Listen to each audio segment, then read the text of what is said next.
Flamengo é líder do campeonato pelo saldo de gols. Estamos na segunda rodada, tá, gente? Tudo isso tem que ser visto com parcimônia. Mas desde 2020 o Flamengo não era líder do Campeonato Brasileiro. Olha que loucura isso. O Flamengo fez tanta bobagem na sua direção que eles conseguiram, com o elenco que tem, com o número de jogadores de alto nível, jogadores que hoje tem, que passaram por lá nesses últimos tempos, não ser líder do Campeonato Brasileiro por 4 anos. Hoje ele volta a reassumir essa liderança. Meu caro Rodrigo Viga, boa noite para você. Você acompanhou mais uma vez um São Paulo e Flamengo. O que você pode dizer pra gente? Boa noite, Viga. Que diferença, né, Flávio? Boa noite pra você, pra bancada toda aí daquele São Paulo que foi campeão da Copa do Brasil no ano passado, em cima desse Flamengo que tinha outro técnico, um outro ambiente, uma outra configuração. Você conversa com um torcedor do Flamengo aqui e acolá, é claro que está feliz pela liderança do Campeonato Brasileiro, algo que não acontecia desde o final de 2020, quando o Flamengo perdeu lá para o São Paulo no Morumbi, mas se sagrou campeão brasileiro naquela oportunidade. Não vencia 2 partidas seguidas no Campeonato Nacional, pasmem, hein?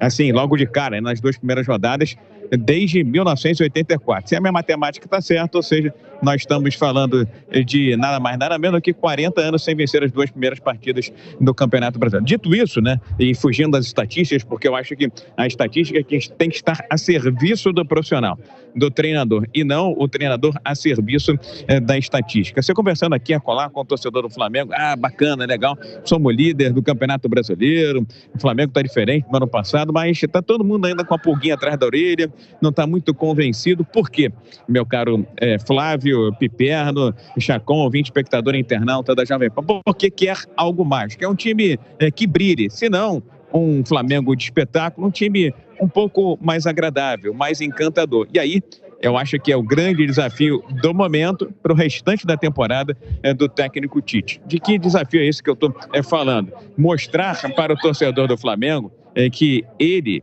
pensa um futebol diferente da tradição, do DNA, da história e da linha trajetórica do rubro-negro carioca. Por que eu estou dizendo isso? Porque o torcedor do Flamengo normalmente acha que o time tem que vencer jogando muito bem, vencer dando espetáculo. E a tônica do Flamengo, praticamente em todos os jogos nesse ano de 2024, é um time eficiente, é um time que coleciona vitória, não perdeu na temporada, mas não é um time encantador, não é um time brilhante. Acho que é imagem e semelhança daquilo que pensa o técnico Tite. Para campeonato de ponto corrido, como é o Campeonato Brasileiro, longo, talvez seja o modelo em termos de competição, modelo competitivo mais eficiente, mas o torcedor fica se perguntando, e aí, quando o Flamengo precisar de algo diferente, em vez de trocar 6 por meia dúzia, mexer aí no seu cardápio, no seu portfólio, e aí o repertório do técnico Tite ainda é muito feijão com arroz. Então acho que o grande desafio no técnico Tite, que vem colecionando resultados, porém não um bom futebol,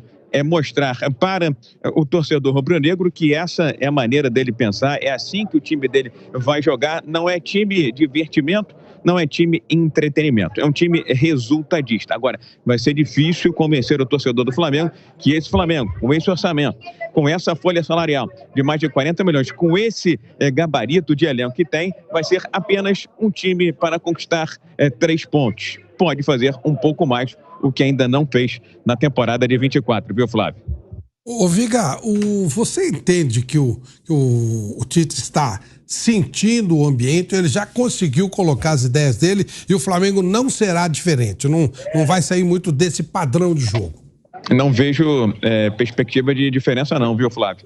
Eu acho que ele tem aquelas posições marcadas, um estilo de jogo bem claro, bem definido, e aí as mudanças, as alterações durante os jogos mostram bem o que quer o técnico Tite. Você não vê, como eu disse agora há pouco, um cardápio, um menu, um portfólio de alternativas do time. É aquele time que tem um papel pronto, um papel definido, um 4-3-3, com os beiradas, né, os externos, como se chama hoje em dia, os pontas, tendo um papel tático muito importante, tanto que jogadores aquém de outros com potencial de serem titulares estão jogando entre os titulares. De quem que eu estou falando? Cebolinha, do lado esquerdo, Luiz Araújo, do lado direito. Não vou nem tocar no ponto, na figura Varela, porque não há um substituto e o Flamengo tem sido ineficiente em não buscar no mercado um jogador para essa posição, para brigar por essa posição. Mas taticamente me parece um time pronto, definido, e vai ser assim. Um time com pouco tempero, com pouco ingrediente, para a torcida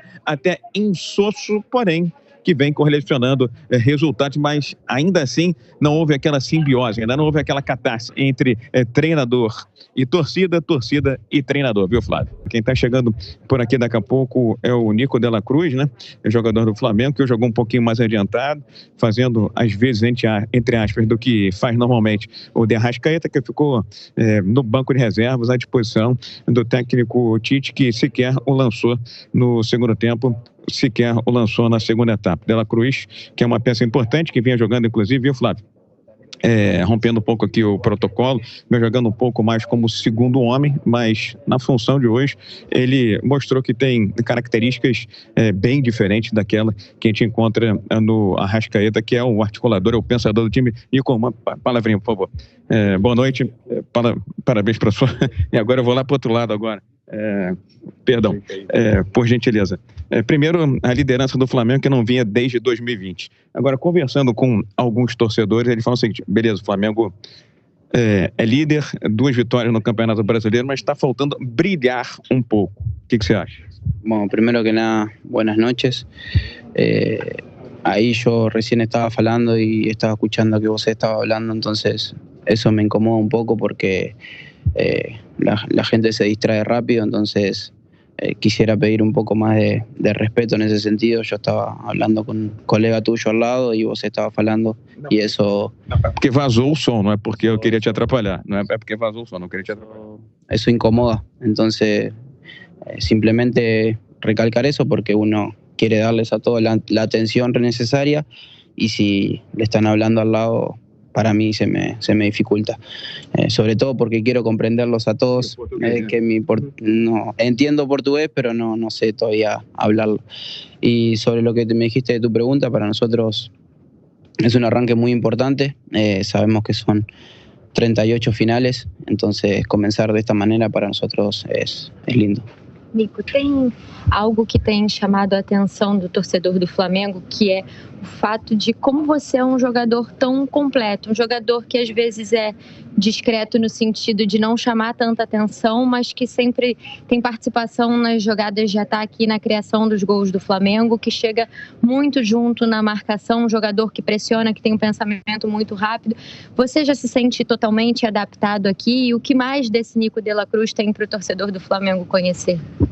Bueno, creo que uno se va adaptando a medida que van pasando los partidos. Ya, si no mal recuerdo, son 15 que llevo en el club, pero bueno, es un equipo muy grande al cual lleva mucho tiempo adaptarse. Me voy sintiendo más cómodo, eso sí, pero bueno, a medida que pasa el tiempo y sobre todo en el grupo que me fue acomodando, tengo compatriotas dentro del equipo que eso facilita la adaptación.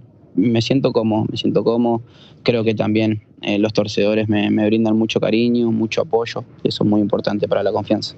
Queria que você falasse dos gols, demorou para sair o primeiro, e 2 gols seguidos em 2 jogos, é uma alegria fazer um gol no Maracanã também, o primeiro que você faz. Sí, si bien demoraron los goles, como decís tú, estaba tranquilo porque sobre todo a mí lo que más me interesa es el rendimiento del equipo y creo que todo el equipo siempre vino rindiendo de buena manera. Sabía que en algún momento iba a llegar el gol, estaba tranquilo por eso y bueno, ahora llegó 1, llegó 2 y esperemos que sean muchos más, pero sobre todo para ayudar a conseguir la victoria, que eso es lo más importante. Estão mudando um pouco a pergunta, porque a outra já foi feita. Hoje o Arrascaeta não estava em campo. Isso muda para você a forma de jogar de algum jeito, em relação à seleção uruguaia também e ao Flamengo? Bueno, está visto que la relación con De Arrascaeta es muy buena, pero también tengo buen entendimiento con el resto de los compañeros y lo más importante siempre es el equipo. Entonces, en función que toque, al jugador que le toque, cualquiera está preparado para jugar y eso es lo más importante. Para além da... Esse então o De la Cruz, meu caro Flávio, dando aí suas opiniões e declarações sobre essa vitória do Flamengo por 2-1 em cima do São Paulo. O Flamengo é líder, até bom repetir essa informação. não liderava o Campeonato Brasileiro desde o final de 2020 e não conseguia 2 vitórias nas 2 primeiras partidas da competição desde 1984. São números. Como eu disse, números devem ser usados e utilizados, mas não devem ser apenas o norteador de um profissional. Flávio. Legal, Viga, legal. A gente sempre foi repórter por muito tempo, isso é a dificuldade que é isso. Então o Viga está com dificuldade, ele está num posicionamento limitado. Sim. E aí foi colocado ali o De La Cruz para falar muito perto, e aí houve um choque, cada um está fazendo o seu trabalho, né? E aí houve um choque ali choque, eu digo, de vozes, né? E foi isso que o De La Cruz falou de uma forma educada, correta, mas há que se compreender que o repórter tem que se posicionar também. Cada um tem que fazer o seu trabalho no seu devido lugar. O Tite até agora, 17 jogos, 14 vitórias, 3 empates, nenhuma derrota, 35 gols marcados, 3 gols sofridos, 88,2% de aproveitamento, mas é importante dizer que ele disputou o Campeonato Carioca, que é a raspa do tacho. Né? A raspa do tacho. Então isso aí são números enganosos também, né? Agora a gente vai começar a ver, por exemplo, domingo tem um baita jogo, Palmeiras e Flamengo, aí nós vamos sentir um pouco melhor.